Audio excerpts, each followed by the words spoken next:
I'm going to give people a minute to come in, then we'll get started today.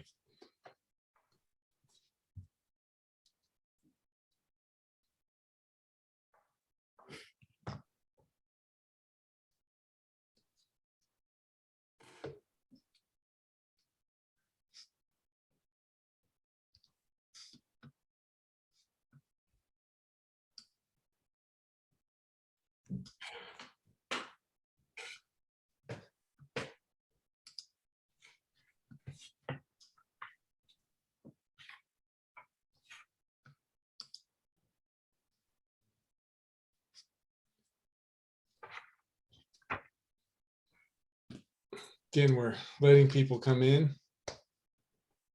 We can get started in just a moment.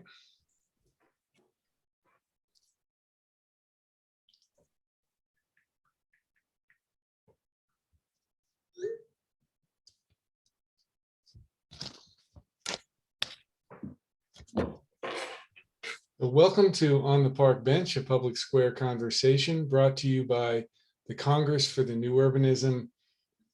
On the Park Bench presents interactive conversations with thought leaders in new urbanism and allied industries, providing an opportunity for the audience to engage in real time. The webinar series is a platform for CNU members to engage, debate, and collaborate on pressing issues of the day. The Authors Forum is a series within On the Park Bench that discusses recently published books by urbanists or of interest to urbanists. The producer is architect and urbanist Duru Tadani. We've got a very interesting program today on the book Restorative Cities, Urban Design for Mental Health and Wellbeing with authors Jenny Roe and Layla McCay, and a discussion with interviewer Stephanie Bothwell. So share your thoughts on hashtag On the Park Bench, www.tinyurl.com/OTPB feedback, and register for upcoming webinars. The next one is October 26th, Tuesday, also at 12 noon. They're all at 12 noon Eastern time. Design for Adaptation, the Climate Challenge for New Urbanism with Elizabeth Plater-Zyberk and interviewer moderator Rick Cole. Go to cnu.org/resources/on-the-park-bench to find out more. And of course, don't forget CNU 30 in Oklahoma City. Save the dates, March 23rd through 26th, 2022. Will be CNU's first in-person Congress since 2019. I'm really excited about that. That's going to be really a lot of fun. And Oklahoma City has done so much that other cities can learn from in terms of revitalizing their downtown, bringing in amenities, and making it a far more interesting place and livable place. So learn how a clear commitment to urbanism, careful financing, and resident engagement can spark a city's renaissance. Learn more at cnu.org/CNU30. And once again, a really interesting program today with Jenny Roe is one of our authors of Restorative Cities. She's a professor and director of the Center for Design and Health in the School of Architecture, University of Virginia, an environmental psychologist and former head of landscape architecture for an international architectural practice. She has written more than 50 published peer-reviewed manuscripts on the impact of the environment on health and well-being. Our other author, Layla McCay of Restorative Cities, is director of the Center for Urban Design and Mental Health in London and policy director of the NHS Confederation. The NHS Confederation supports and speaks for the healthcare system in the United Kingdom. She is co-editor of the journal Urban Mental Health. And Stephanie Bothwell, our interviewer, is principal of Stephanie Bothwell Urban and Landscape Design. She is a CNU fellow, that select group, and established the AIA Center for Livable Communities. She was a senior landscape architect for the city of Boston. I'm Rob Studeville, editor of CNU's Public Square. Restorative Cities, Urban Design for Mental Health and Well-Being, explores a new way for designing cities, one which places mental health and wellness at the forefront. The book investigates how overcrowding, noise, and air pollution, long commutes, and lack of daylight have taken a huge toll on the mental well-being of city dwellers. With mental health care services under increasing pressure, the authors look into how urban design and planning may provide solutions. So we're going to have a presentation by Jenny and Layla, and then an interview with Stephanie Bothwell, and then Q&A from the audience. So please use the Q&A function of Zoom to ask your questions as they occur to you, and they'll probably be answered more or less in the order that they're asked. With that, I'm going to pass this along to Jenny Rowe and Layla McCay.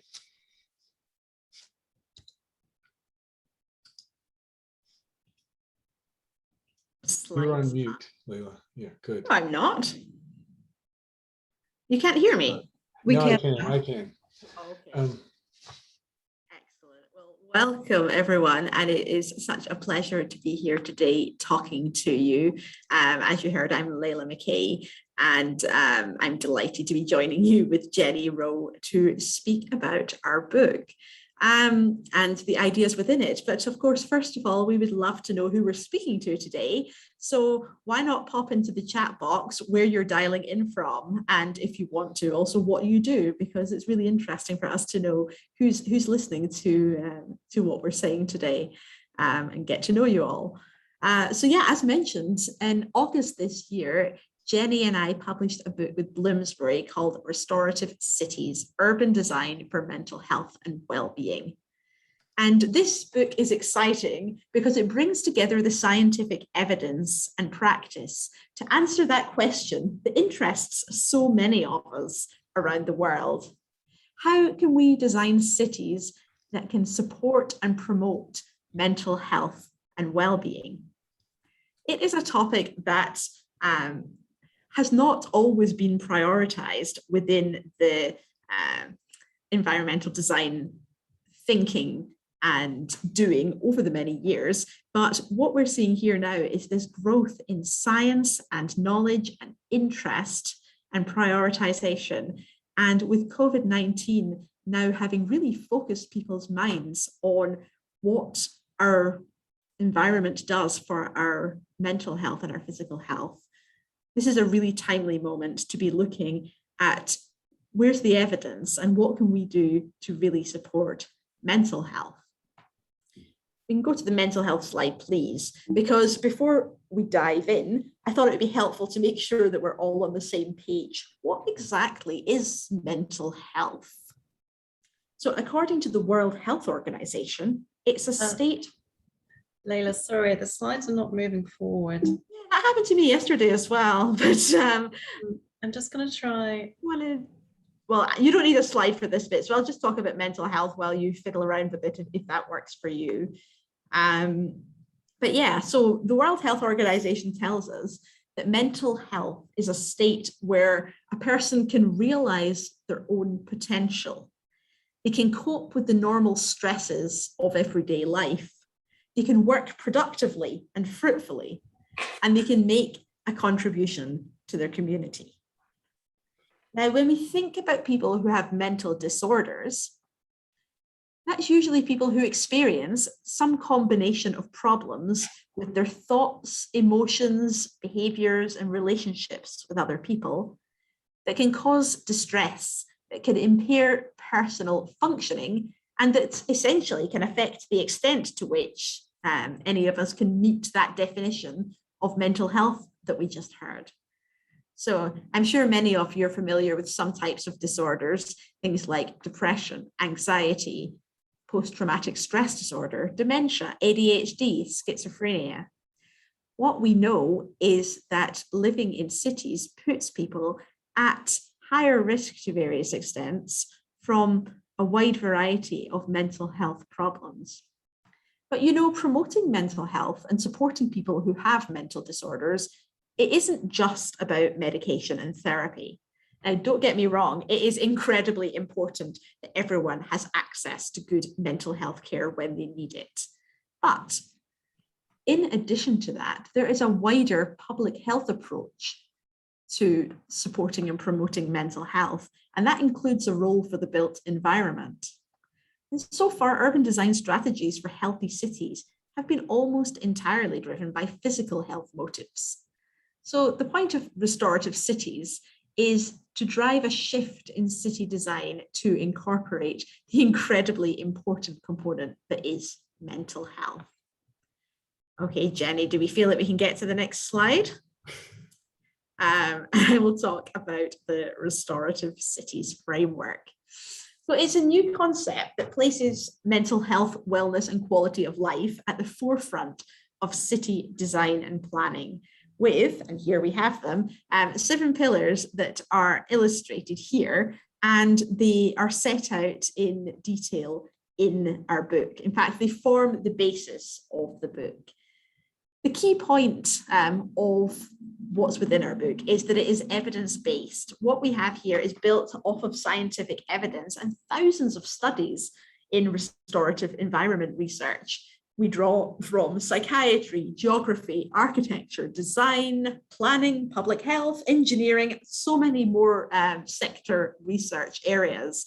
And we have brought them together to show how certain settings can foster recovery from mental fatigue, from depression and stress and anxiety. And how can planners and designers use that knowledge to design cities that better support mental health and well-being? Next slide.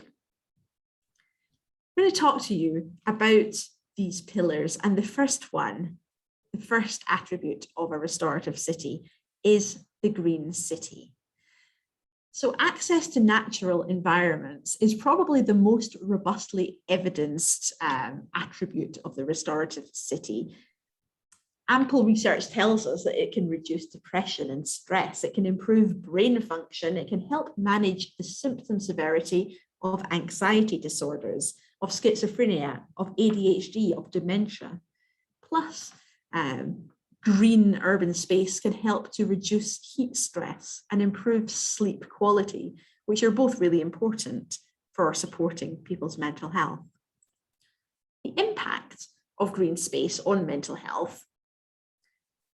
Not all green space is created equal. It's modified by things like the amount of green space that people have access to, the accessibility, how close is it to their home, the type of green space, the views of nature that people might have, the perceived quality of that space, its biodiversity, how it's used, the amount of exposure or the dose that people can receive in the course of their daily lives. And when I mention those things, of course, COVID-19 has shed particular light on the inequalities in people's access to and experiences of green space. It's become very clear that we need more investment in poorer communities and improving access for children, young people, and older people, because the research tells us those are the sections of the population that can particularly benefit from a mental health point of view. Next slide, please. So here are some extracts from the Green City chapter of our book. Each chapter has the same format.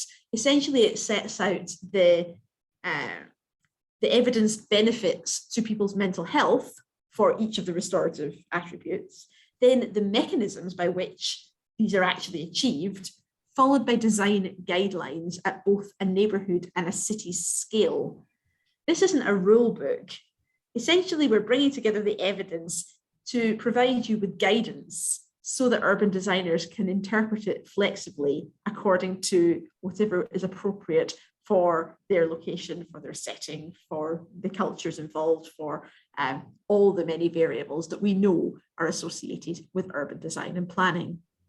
I'm now going to pass to Jenny to talk you through the rest of the pillars.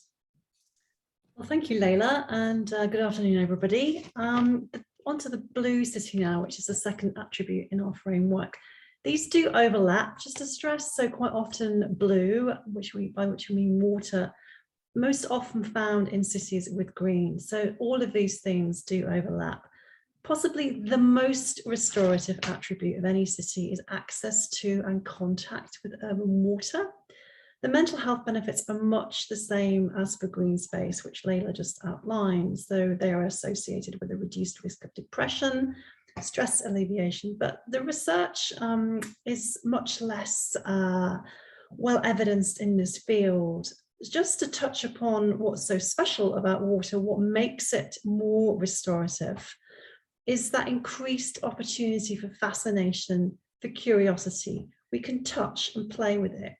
The water changes its form as it ripples over different surface textures. It interacts with the light. So it's a dynamic attribute in our urban landscape, and this makes it more restorative. This image is from Sheffield in the UK, which has a master plan that built itself around the use of water. And when you visit Sheffield, there's water everywhere, really. And this is the entrance to the city from the train station.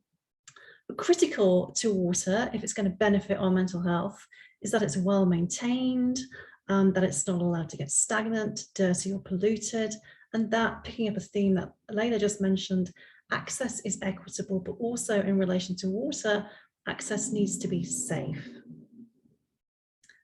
Our third attribute of the restorative city is a sensory city.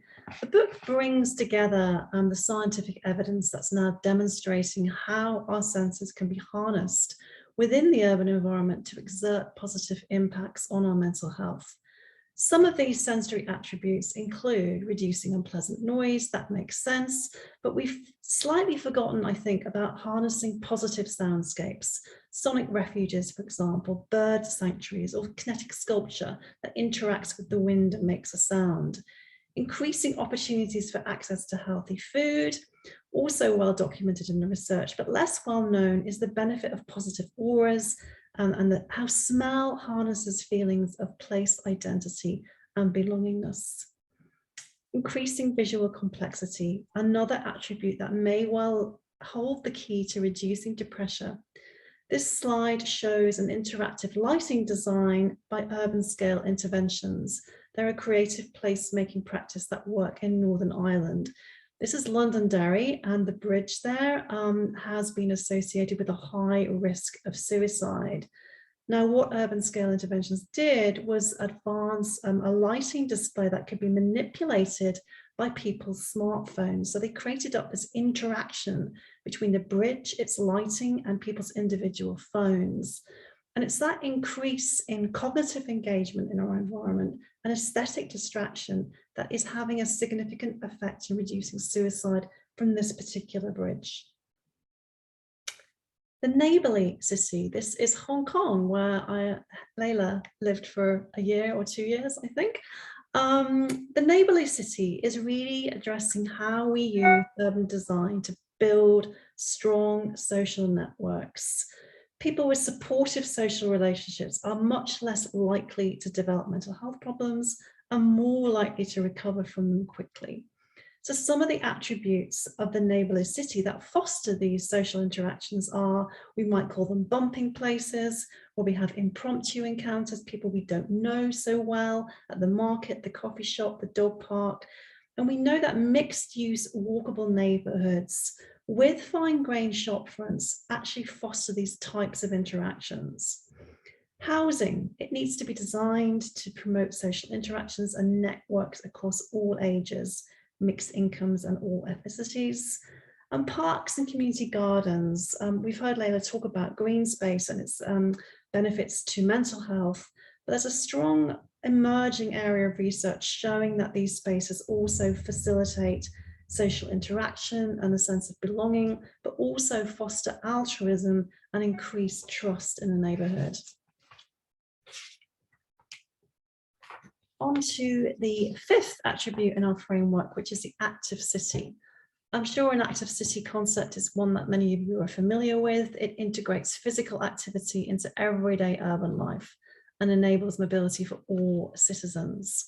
But physical health is interrelated to mental, social, and cognitive well-being. So we are leveraging the book for whole health active living strategies. This is the Barcelona superblock, which includes that mixed-use community that I just talked about. It's multimodal in terms of its street design, or what are called comfortable streets here in the US. It has a strong street connectivity between residences, shops, and play facilities. There's subsidized and integrated public transit built into this block model, street trees, urban greening, and play facilities. The benefits of mental health from being mobile are less well evidenced than the physical benefits, but they include a reduced risk of depression and anxiety, improved stress regulation, improved brain health and memory functioning, which play a significant role in healthy aging and in healthy child development. The sixth attribute we're calling the playable city. The benefits to play for child well-being are really fairly well known. Play fosters both physical, social, cognitive, and emotional development in children. But we argue in the book for an all-age approach to play. Play and our desire for curiosity and wonder doesn't stop when we reach our teens. And across the lifespan, play can help nurture our creativity, our learning, give us agency, and aid social interaction across all ages. So we distinguish in the book between two types of play contexts: pure play contexts, which are designed primarily for child play, playgrounds, play streets. But we also flag the importance of other playable contexts, not necessarily designed for play, but in which playful activities can take place.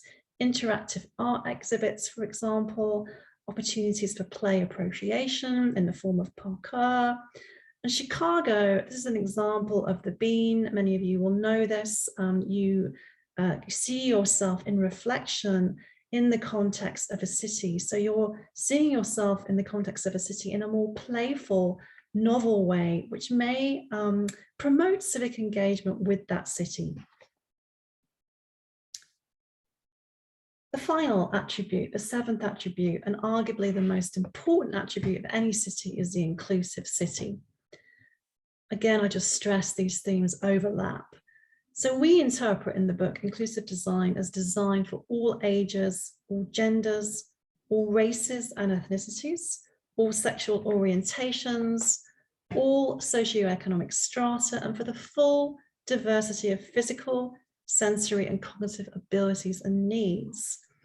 Unfortunately, we all know that urban design has contributed to segregation, exclusion, and prejudice in our cities, which affects people's self-esteem, their dignity, independence, and their mental health, as well as their ability to access the full range of a city's educational, economic, social, cultural, and health opportunities.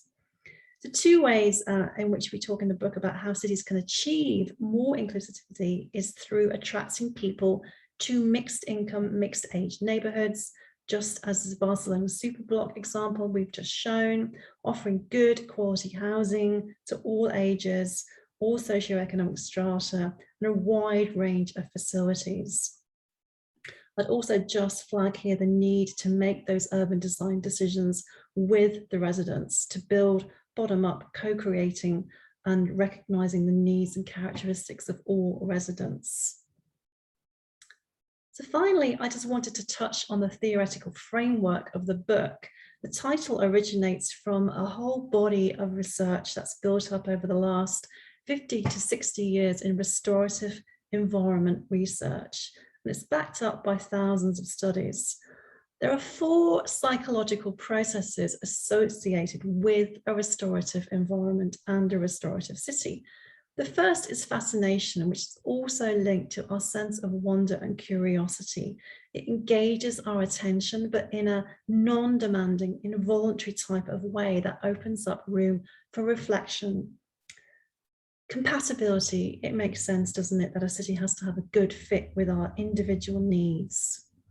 The sense of being away, which captures a sense of escape from our everyday.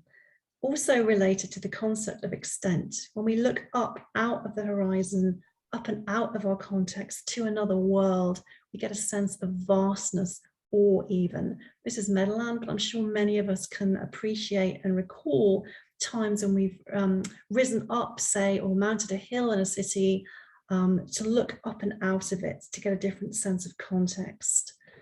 We're often asked by urban designers and architects, what simple strategies can they employ to make a difference to mental health? And I'm just going to finish by saying, if there were only two things in a neighborhood that you could do for mental health, one recommendation would be to increase its curiosity and fascination, whilst also increasing opportunities for being away, at the same time providing opportunities for people to interact. So that's our presentation complete. Finally, just some information about how you may buy the book. You can obtain it from bloomsbury.com in the US with a discount. It's also available on Amazon, and it may even be in your local bookshop, we hope. So that's us finished. And so over to Stephanie for questions.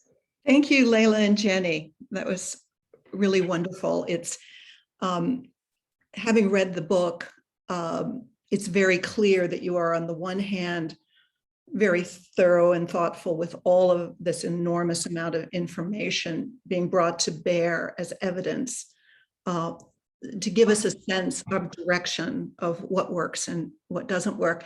And then there's this other softer side, which is the illustrations and the sense that you want people to love the places where they are. And this is just a wonderful balance in that. And we want to thank you for this book. And it will be just the thing to pull out from underneath the desk when a policymaker sitting behind a desk somewhere says, oh, but is that important?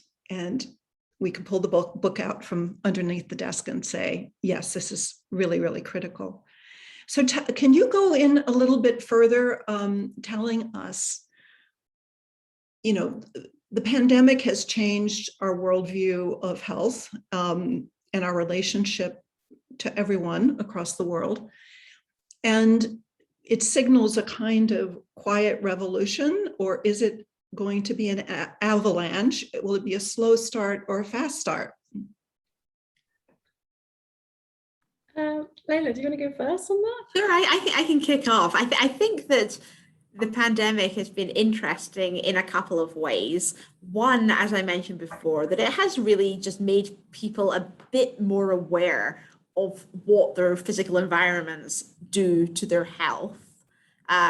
You know, they're having to change how they interact with their physical environments, whether it's being locked down in some sort of way so that they have been restricted to their own neighborhoods, has stopped and made people think, wait a minute, what about my neighborhood makes me feel well? What doesn't?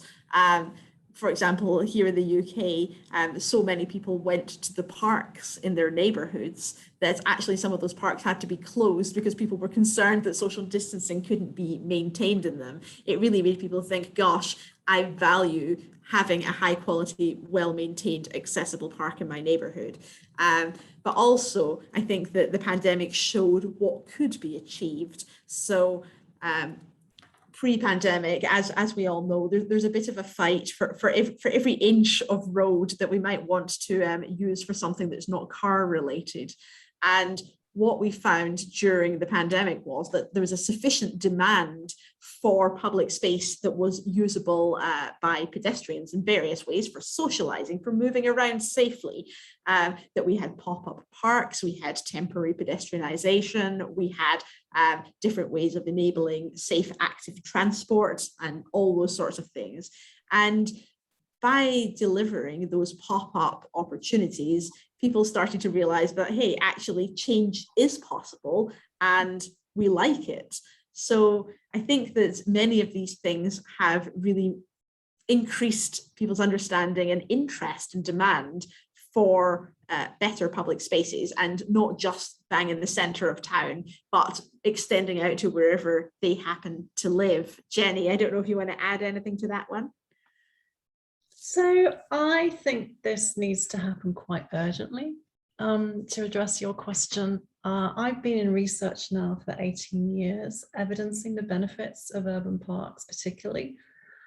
We know there are equity issues. We know that there are people who really are in need of good quality outdoor spaces. They may not have a garden at home. They may not even have a balcony at home.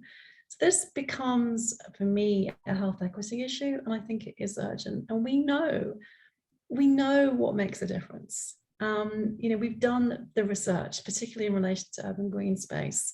I think some of the other themes in the book are much less well evidenced, and we need more evidence. But as a researcher, I'm really wanting to now leverage this framework to really argue with town planners, with public health officials, that there's a really sound strategy here that can make a difference.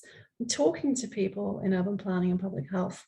What they tell me is, yes, this approach really does make a lot of sense. And some of the cities are installing, new urban green infrastructure components for issues in relating to climate resiliency and climate adaptation, but they're not thinking about the co-benefits to mental health. So mental health isn't driving some of these initiatives. It's a kind of side effect or bonus to some of those interventions. So I'd like to see mental health accelerated up the list of both planners and public health directors of cities. Can you give us some ideas about how the people listening in today, and by the way, I looked into the chat, thank you everyone, and if you'd like to put down where you're from and what you do. And if you want a question, please put it in the Q&A, not in the chat for me, so that I can see them all in one place. Can you give us some guideposts or ideas about how we as planners, urbanists, transportation planners, policy people, managers can accelerate this change? So shall I start with that one, Layla? So get us out of our silos. Lots of ideas in the books. I mean, they're principles, not algorithms. And the first thing we'd say, I think Layla would agree, is co-create. You have to work with the community in which you want to develop change. And then I'd say assets mapping, working with what you've got rather than starting with a clean slate. Often there are real gems in a neighborhood that an external person may not appreciate and understand. So mapping those assets, looking to see what you've got rather than taking a sort of deficit approach. And then building from there and thinking of where you can connect those assets, using, say, for instance, street line trees. For me, the key is really around connection. It's about building and increasing access to those gems in a neighborhood. And if they're not connected by safe and walkable and accessible and inclusive routes, then they won't get used. I'll come in from the policy perspective, and I'll say that what enables a framework like this to be implemented is demand, is people who want to see design that is going to have an impact on people's mental health and well-being. It's all very well for a designer or a planner to want to implement these principles, which are so clear and exciting in terms of their potential impact. But in order to get that project commissioned, to get it signed off, to get it paid for, those people have to be on board. They have to see the value. So I think that there's a certain amount of case building to be done at all levels to make sure that people really understand the value, the wide range of value of investing in design and planning to improve mental health, and B, that actually this isn't some kind of nebulous concept. In fact, there is a framework, the research is there. This is how you make progress in doing that. And I think that by really instilling these cases at all levels, as to your point about the silos, to get the various people involved in commissioning, developing, designing, building, then that's how you're going to get the progress. We're getting some good questions in now in the chat, in the Q&A, sorry. Can you give us some examples of places that provide fascination to the users? I know you You talked a little bit about water, Jenny. So fascination can be found in your everyday environment. Typically, if you think of a tree has a fascination built into it through its fractal patterns, the fractal patterns of the leaves. So it doesn't, these restorative environments don't need to be huge. Other examples of fascination is when we experience a mural, something multisensory that engages all our senses. It's something that takes us up and out of our everyday environment, particularly our work environment. So right now I'm looking at the beautiful view of the Blue Ridge Mountains from my workstation. Looking up and out of those mountains at regular points is both fascinating. It gives me a sense of extent and of being away, and it's benefiting my kind of attention depletion. It's restoring my attention, and it's really important to have access to views, but also to small pockets, say green spaces within a city, for the benefit of attention restoration. There's a lot of theory around that. So fascination is everywhere. Layla, do you have any thoughts about that? What kills fascination too? What kills fascination, I think, is boringness. Thank you. So, for example, if you think about walking along a block, and one street that you walk by may have all sorts of mixed use stores and residences and offices. They might be quite small, they might be quite permeable. So, you might be able to see inside, see what's going on. They might have, say it's a grocer's, they might have their fruit and vegetables outside. People might be standing around chatting.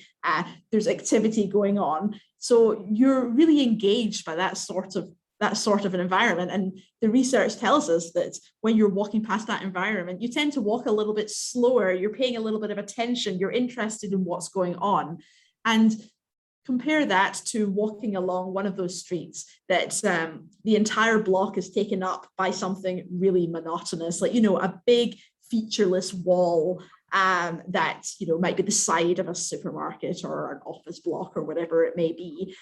There's not much going on there at all. We know that people are likely to sort of hurry past those things. We also know that having an environment like that, your brain, because it's not being fascinated, is actually more likely to turn to these negative ruminations that have been associated with depression. So yeah, I think that's an example of just how fascination can affect you as you walk along a city block.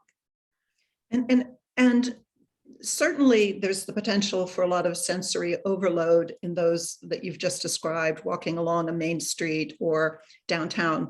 And so how does green space provide something that's entirely different in terms of fascination or relaxation, et cetera? I feel that's back to attention restoration theory, and I might pass back to Jenny, who's more expert in that.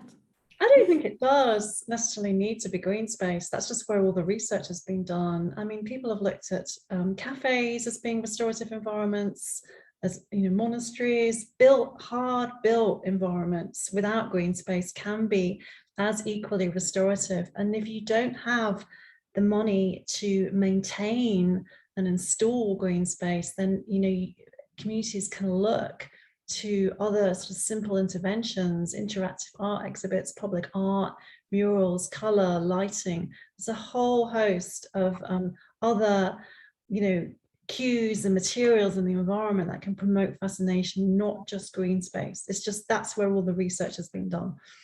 I think that there's something about attention without concentration. There's a lot in the built environment that is trying to make you do something or think something or act in some kind of certain way. So you're having to see sensory input and interpret it.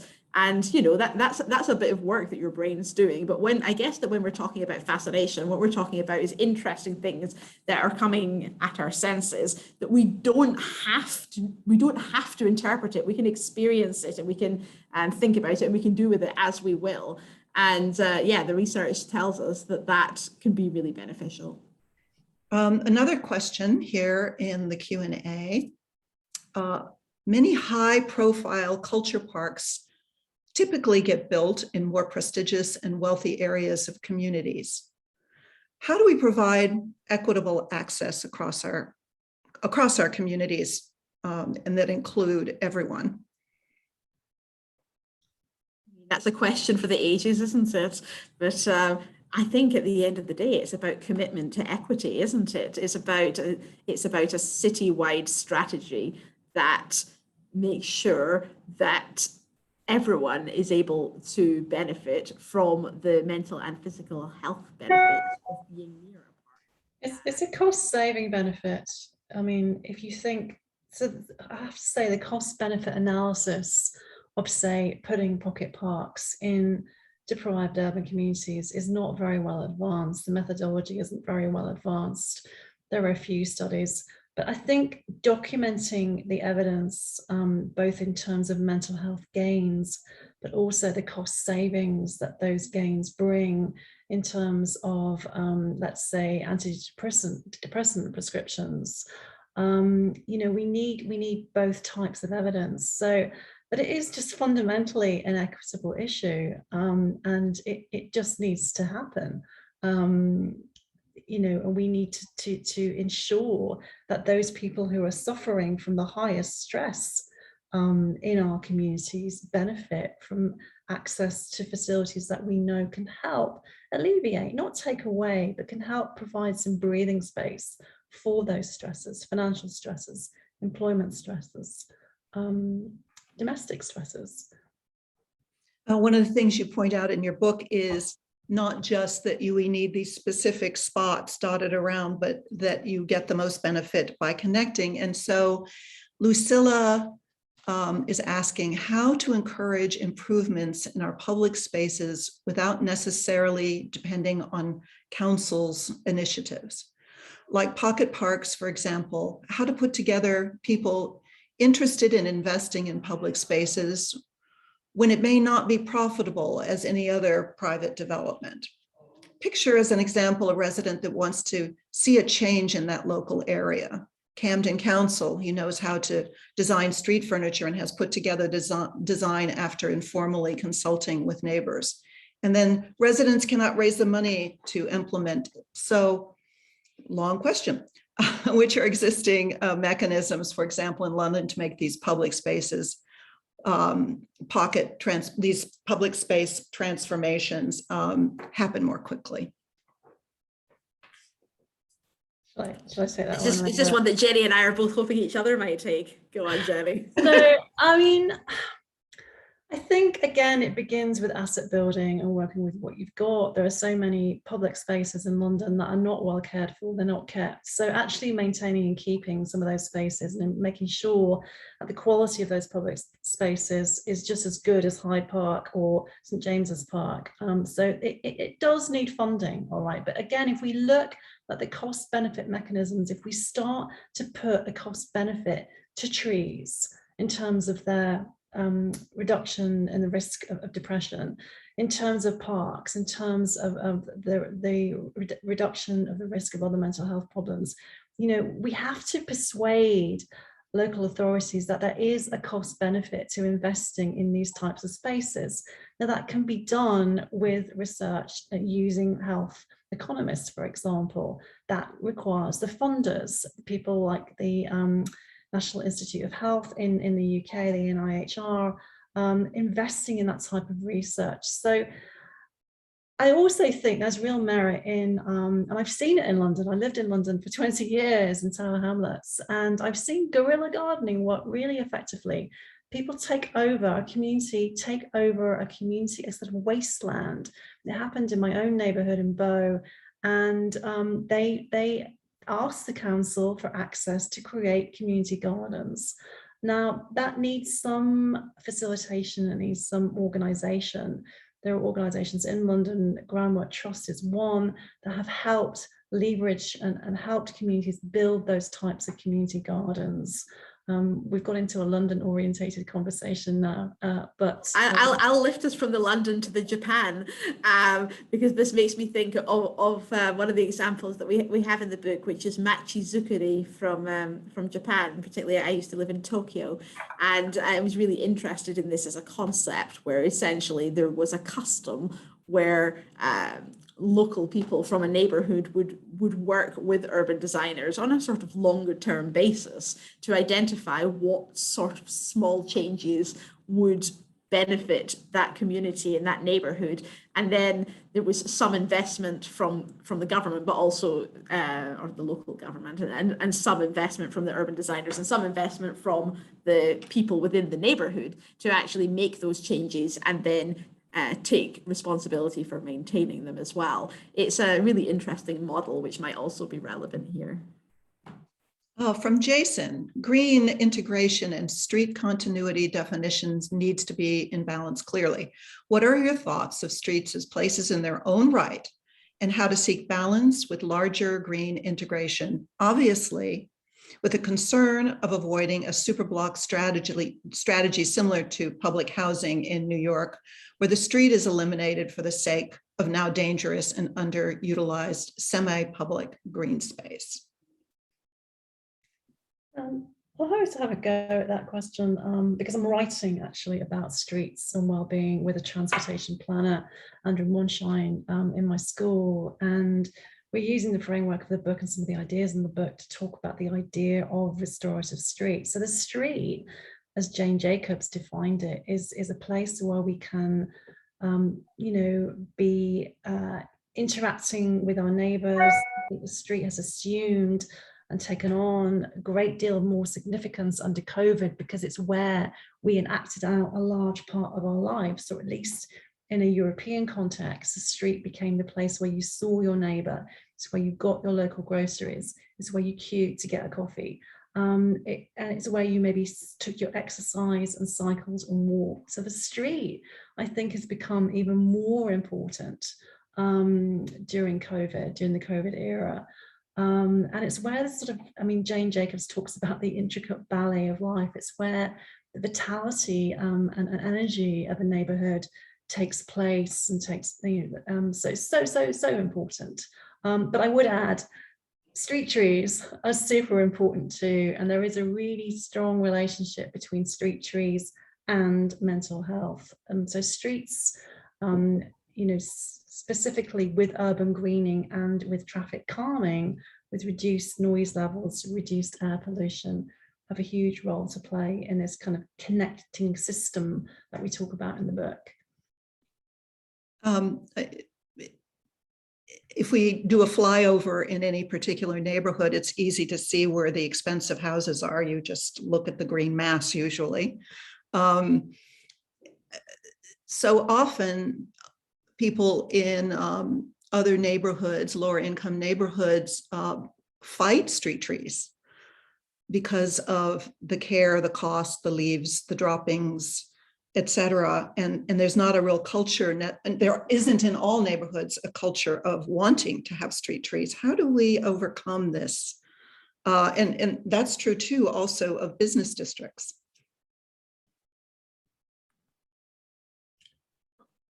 I would say that one thing is doing the proper research to install the right type of trees for the neighborhood. There's lots of research that's been done. I've been to quite a few events where people have been speaking at length about how there's many cities where people will stick in trees that, as you say, will have these disadvantages that don't work well for the neighborhoods in which they've been installed. So I'll start off, Jenny, and then you can take over. But I would say that that there's this real opportunity to properly plan the type of tree as to where it's going, as to whether it's going to fit with the community and the facilities and desires and needs of that community, which is not properly always taken into account. Yeah, top down dropping in of these trees just doesn't work in many communities. So there's a couple of really interesting proposals afoot in Philadelphia and Chicago. So Chicago's got a plan to plant 75,000 trees, and Philly is already doing that. And I think Philly has appointed community ambassadors to work at the community level to understand some of the barriers that might be facing people having trees, in their backyard, and trying to flag and raise some of the, the benefits and values that trees bring, not just to health, but to biodiversity. So I think, having community ambassadors in a community who are working with the planning department, with the urban design team is a really good model. That's great. From Patrick, can you address to commercial business owners why they should care about the 7 pillars, especially in a downtown urban district? Layla, I'll kick off on this one just to say that if you're going to have a restorative street, say, you're going to bring more people onto it, they're going to stop, dwell, spend more time on it, interact with people in it, and they're going to spend more time looking at your shop windows, looking at your restaurant menus, possibly sitting down on the streets to enjoy an open air meal or coffee. So increasing footfall has a retail benefit, and all of the things we're proposing are things that will increase the footfall on people's downtown and local streets. And I guess that I will add, I'm not sure that it's an immediate argument, but looking at the bigger picture, supporting and promoting the mental health of a community is promoting its productivity and, technically its spending power. So these things are all linked, and an investment in people's mental health is an investment in your future customers. So how does sacred spaces, sanctuary, change social health and well-being, and how does faith play in your book? From an anonymous asker.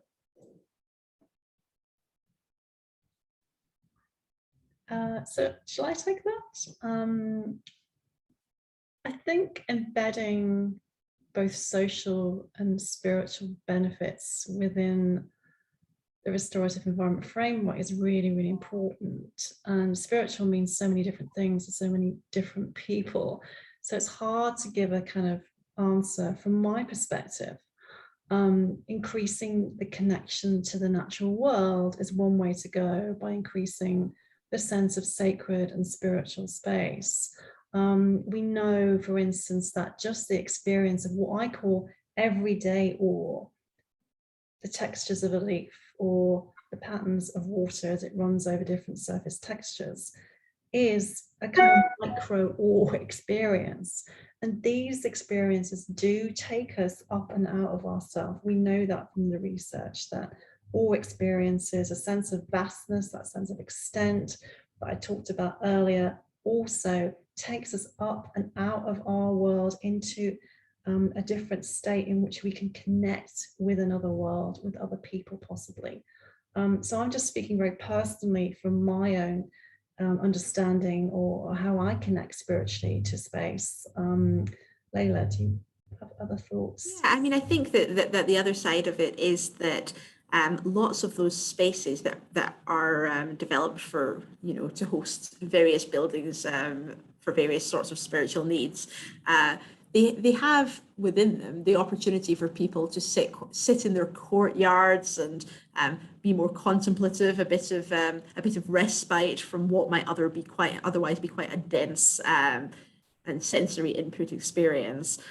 So there's a lot of contemplative opportunity. There's also opportunity for what we call bumping places. So the opportunity for people who frequent those places to actually see their neighbors, and even just nodding to people that you recognize can have restorative benefits for your mental well-being.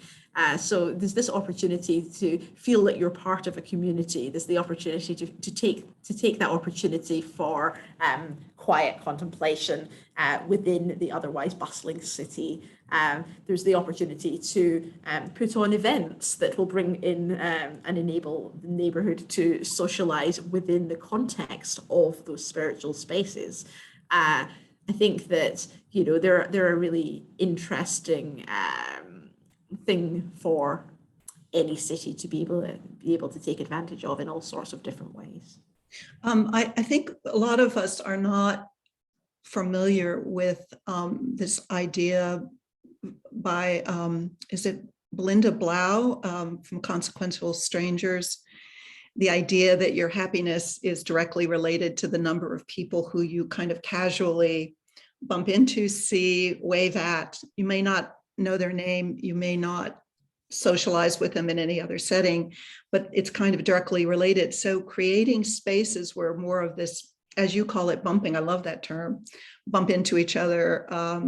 Are these bumping spaces more likely to happen in neighborhood settings, in downtown settings? Where are they more likely to happen?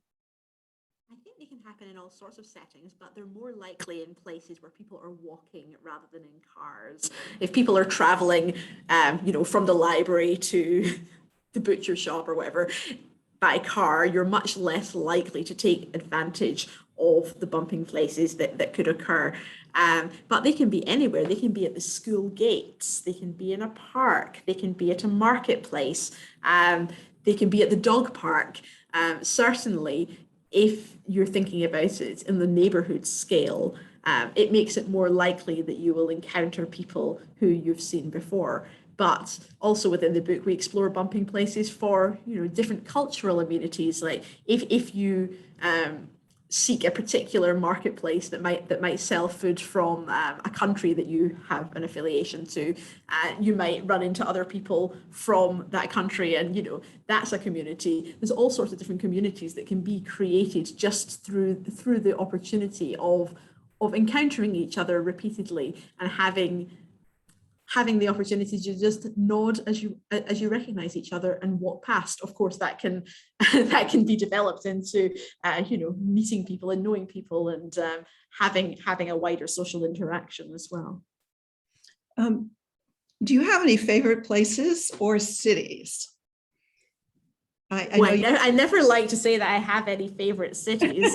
I mean, personally speaking, Washington has a special place in my heart, and I'm just sucking up to you guys now because I realize that that's where you're based. But I always loved certain parts of Washington in terms of the green space, in terms of the opportunities to get such great input in terms of cultural things, in terms of meeting other people, in terms of it feeling not so much of a big city that you were able to bump into people, but you know there's another flip side to that there's this huge amount of inequality in Washington DC, which meant that some people were very much more able to take advantage of those benefits than others. And I think that that's the sort of thing that really needs to be worked through if we're going to make a good city into a great city.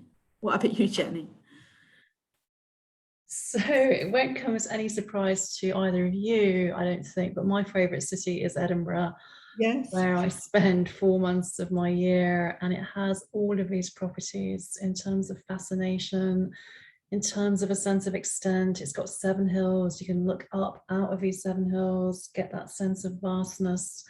It has compatibility with my needs. It's where my family are. And what's the other 4th attribute? Being away, wonderful places to escape, to swim, to walk, with extraordinary nature running through the city and beyond the city. So I think there are many cities that meet that particular brief, but I think an important part of a favorite place is you have some other psychological connection to it. And for me, that's family and the social. Yeah. Well said, both of you. 2 of my favorite cities, for sure. Rob? Well, we're getting close to, we got about 1 minute left. I don't know if there's another question that you have, Stephanie, or thoughts that if the ladies would like to jump in. You know, where do you see this research, this planning going? Where are people focusing their study? What do we have to look forward to? What evidence? I think that we have to look forward to far more interest and focus on this whole area of urban design and planning for mental health. It's an area that has been pretty neglected if you compare it to physical health, but now people are starting to really see that this is an opportunity. And I think that in general, what we're looking forward to is a bit of an explosion in the research as more people are interested in it, more people are funding it, more people are doing this research, and more people are publishing it. I mean, only a few years ago, I set up the Journal of Urban Design and Mental Health because people told me they couldn't get their research published because this felt like a niche area. I think that over the past few years, what we're seeing is that it's no longer a niche area. This is something that people are really thinking about within the context of the healthy city and what that means. So what I'm looking forward to seeing, we heard that there's lots and lots of evidence around green space in particular. We're waiting to see more and more and more evidence that really validate all the different ways that urban design can be used to advance mental health and well-being. Stephanie, there's one important question in the chat bar, which is about, do we need BIPOC developers, planners, conceptual creators to bring well-being and belonging to communities? Absolutely, 120% do we need that. And this research has not really been carried out very effectively in those communities. So as well as urban designers and people of colour building from the bottom up with those communities, we do need more research. And we also need more research in the undeveloped world, in Africa, in Asia. But we're very limited to some extent in that what we know has come from the Western world. Maybe you can explain a little bit what a BIPOC is. It's Black, Indigenous, people of colour, Okay. is my understanding of what BIPOC is. And we certainly do need more of those people engaged at the community level, but also in our urban planning systems, in our real estate systems. And we do work here in Charlottesville with one such person who facilitates those types of conversations. If that person wants to approach me, I can pass those details on. Wonderful. So I wanted to thank everybody. Thank the authors, Layla and Jenny, and Stephanie, the interviewer, and all of the attendees. And the book is Restorative Cities. We're going to be publishing this, or we're going to be posting this video on our website within about a day or so you can go back to it. But this has been a fascinating discussion, and I want to, it's just been very interesting for me to listen to. So with that, I'm going to let everybody go, and have a good day.